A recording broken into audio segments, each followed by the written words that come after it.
Is that Wוחוצ'k? This is supposed to be Mendel. This is supposed to be Mendel Oraç. Do you grandpa? No. He was a small guy. Yeah, it could be small. He's sitting on a wagon over here. I get from this picture. I get from Hillel. Hillel, yeah. Hillel Mishpucha in Israel. You know, Hillel had a brown brother, Yehoshua. The only Oraç that actually was for my father's side. He's the only cousin. So Yehoshua's daughter, I met her Igor, and she gave me this picture. And according to her, this is supposed to be Mendel Oraç. No such thing as a two-story. It's only two-story houses. Yeah. And it's not this. There were only two-story houses? Huh? There were only two-story houses in Wוחוצ'k? Two brick, two-story houses. Well, this is not brick, is it? This doesn't look brick. But anyway, it's This not is not this. Wוחוצ'k. It's a bigger house. So you said this picture wasn't taken in Wוחוצ'k? I don't think so. And this little boy you recognize somehow? You see it? No. It's It's very too hard small, to yeah. see him. Because I have another picture of Mendel, which is with my Well, father. maybe because the two houses was like this, one next to the other. You know, the two-story houses. But I don't think so. Oh, so many years ago. So can you tell me please again, what, as I understood from you last year, the all in 1942, the all was, they called all the Jewish to go to the Rinek and they was hiding. What's happened with them? They Not didn't. hiding. So why they came later? Oh, Why? them. They came in, was a Saturday morning. We knew they were from town to town where they called the Vishegleni, the house siedler. The people took away. So we expected our town going to be next. Saturday, Friday, they closed up the town and no goes out. Saturday morning, all the people to the Rinek, to the Main, square. like, square. Main square. And so they walk on, the Jewish policemen were, and the goyim knocked on the doors out, not in there, out. Friday night or Saturday morning? Saturday morning. They were living in the mikveh, you know the mikvehs. From according to the map.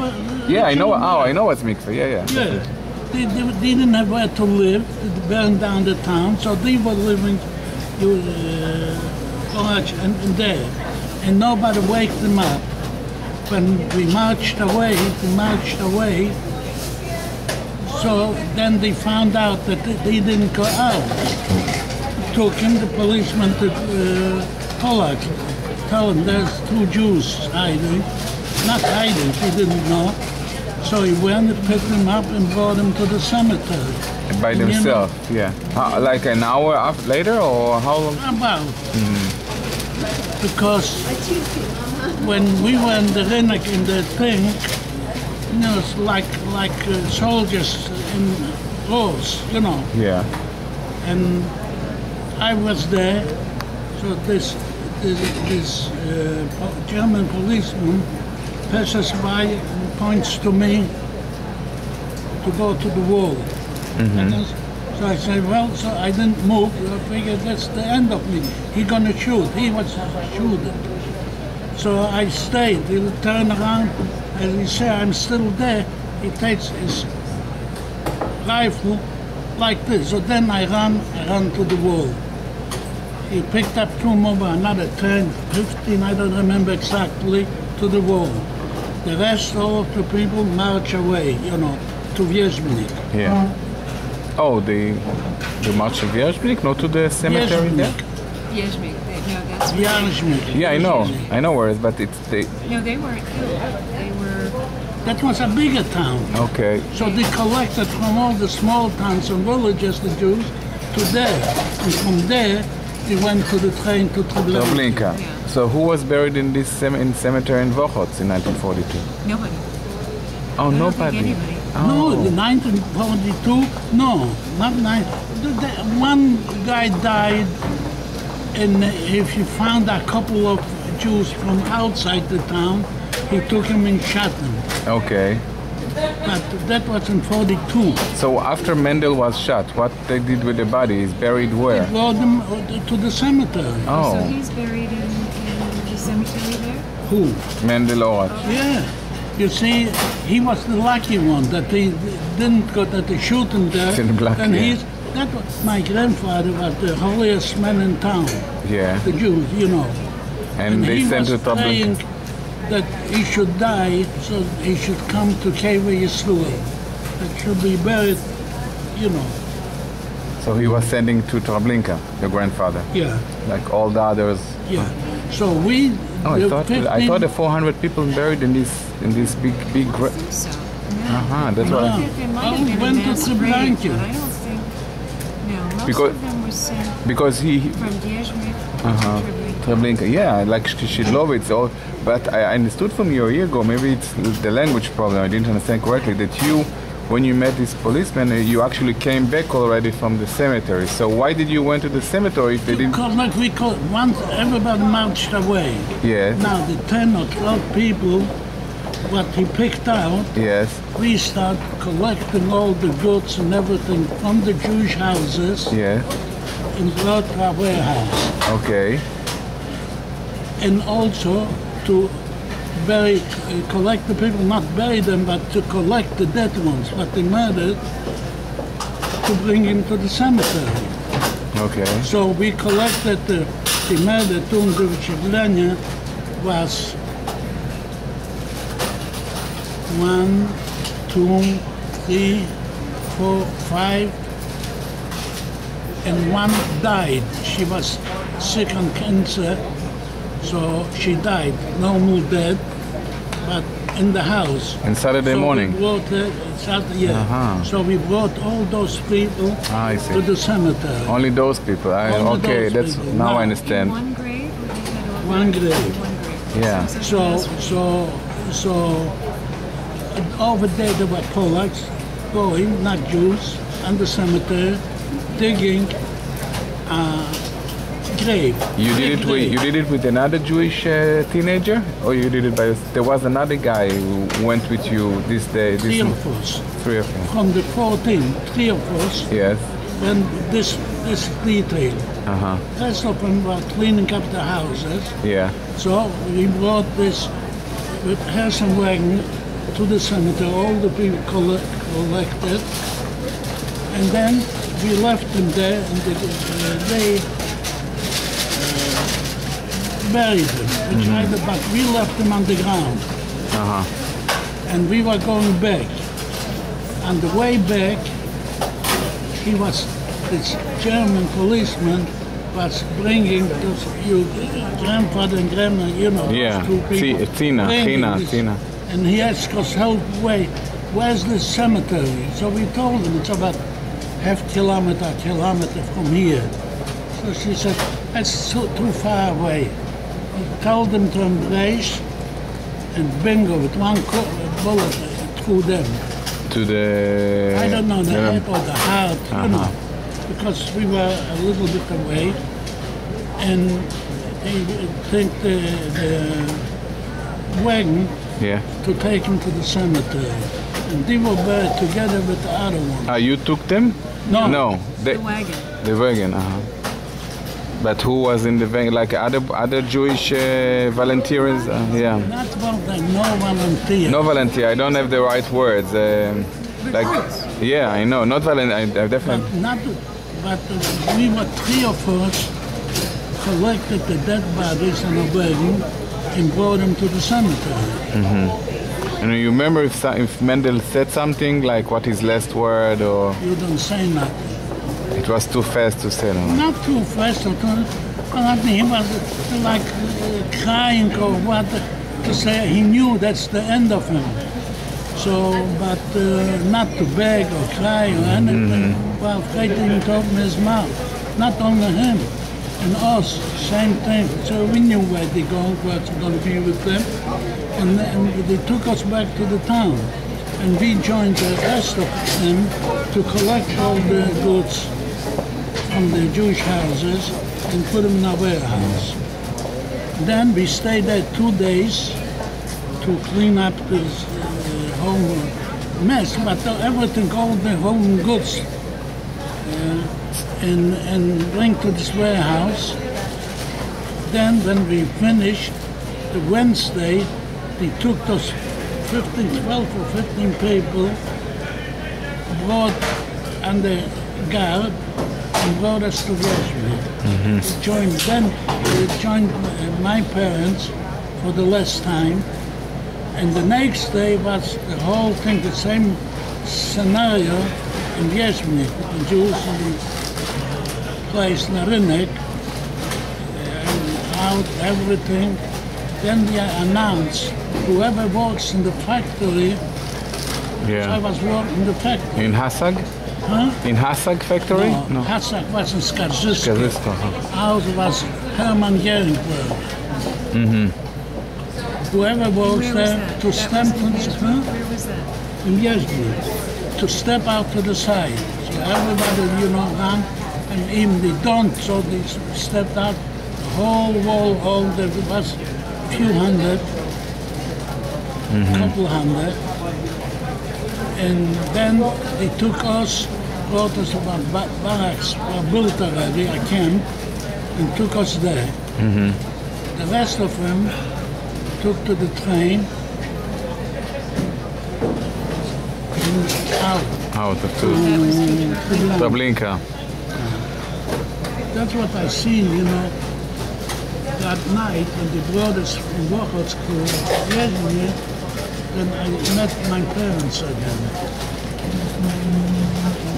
So how, you said there is about 20 something people survived from... After the war. Yeah, how did those people survive? It's like... What? Working in factories, that's it. There just wasn't in this day, Saturday morning, there wasn't in the Rinik, or it was, but they was sending to another place? No, everybody had a different story. On the Rinik, they picked out, not they picked, but who worked in the factory, stepped out. Ah, okay. That's what I thought, yeah. And the rest of it, so they took us, we stepped out and they put them in the camp. And the rest of them went right on the train.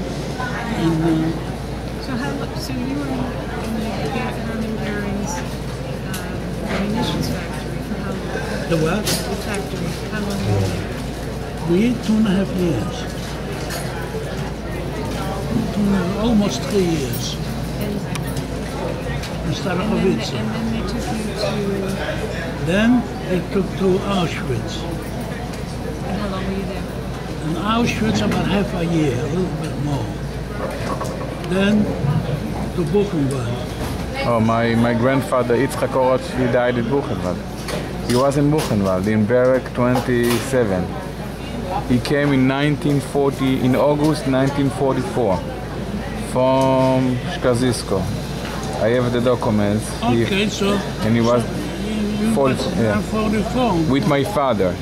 And my father was sending to a sub camp near Buchenwald because he was. Actually, my father was already in 44. 44. But he had to be in a camp before, like I was in Starachowicz. He was in Hasag, yeah. In Skarzysko. Skarzysko, yeah. Yeah, my father, my grandfather and father, Mandel's son. Can you tell us like how it was before 1939? How was the life? Like you have good memories from Wochocz? The relationship with the Polacken? It's no good relation. You worked with them, the Jews handled with them because there wasn't anything. But to you was a dirty Jew, no matter what. See, my father is probably right. I always try to convince them that there was not just bad memories, and he don't like to. Very few. You have some nice, decent people, not many. So because there was about 400, close to 500 Jewish before individual. Yeah, individual. Yeah. You know, but good people like, you know, I used to be in work, make things. As a kid, even very creative and make things. He had a customer in the store, and but in front of the store was sitting and making things, you know. The customer, he was an engineer in Sarajevice, before the war. Yeah. And he was always sit with me and like me. He said, too bad you are Jew, otherwise, because they had a school, a vocational school, Yeah. Sarajevice. Otherwise, I would see that you're getting in this school. But as a Jew, You cannot, yeah. So this guy always used to say that it's a shame on you that you raised it like this. In the school, in public school, Yeah. you know, there were about over 100 kids with benches, Yeah. and a bench to sit on, you know, long ones Yeah. like this. The arrangement, the sitting arrangement was good students was sitting in the front. Other than back and back. We were the best students, better than the worst one was better than the best poet. We were all sitting in the last bench against the wall. I see. And it came to grades, you know. Like in math or work, I think I was the best. In math, when the teacher wrote the test on the blackboard, examined on the blackboard, and while he was writing, and before he was finished, just he was finished, I was finished with the answers already, while he was writing. The grades were 5 excellent, 4 good, 3 passable, 2 fail. I never got a 5. Because you are Jewish? Right. Wow. Remember if in your class there was one from our families, Shirley and my family, one from the Oraç, from the Brit, from the... In my your class? It's interesting to hear like some... you told me... The youngest son, Yeah. Moshe, he was my Moshe age. Oraç? Oh, Who is Moshe? Moshe Oraç is my father, but he's not from Wוחוצ'ק. son. Moshe, there was Mendel, and he had 2 children, Chaim Yankel and Binem. I'm Yankel's son. Chaim Yankel's son, his name was Moshe. I think so. Okay. Hillel brother, probably. Hillel brother. He was the youngest. Yeah. And he was the same age as me. I think we were in the same class. And can you tell me what you remember from Binem Oraç or... Well, he had one girl. A girl was worth nothing, you know. Do you hear, Shirley? Education, everything, you know. She's gonna wash the laundry, cook, clean the house, everything. That was a woman. And men had to learn to be intelligent to make a living. So you told me before that one of his Sunday... So his daughter, the daughter was like this. The kid, the other one, the younger one, the boy, was still young. He was maybe 12 years old.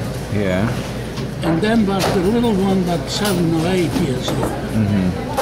So what's happened to him? That's the guy you said that you called him Shimshon the Giver? Yeah, that's the youngest. And can you tell me again what's happened? I didn't record He was sick. They said they had a big heart. He died from the heart, you know. Really? There was... Enlarged heart. Excuse me? An enlarged heart. An enlarged heart. Enlarged heart. He was big, you know. And like when something like this happened over there was a doctor, was the... Where's my key? What are you looking for? Okay. Okay, here. No?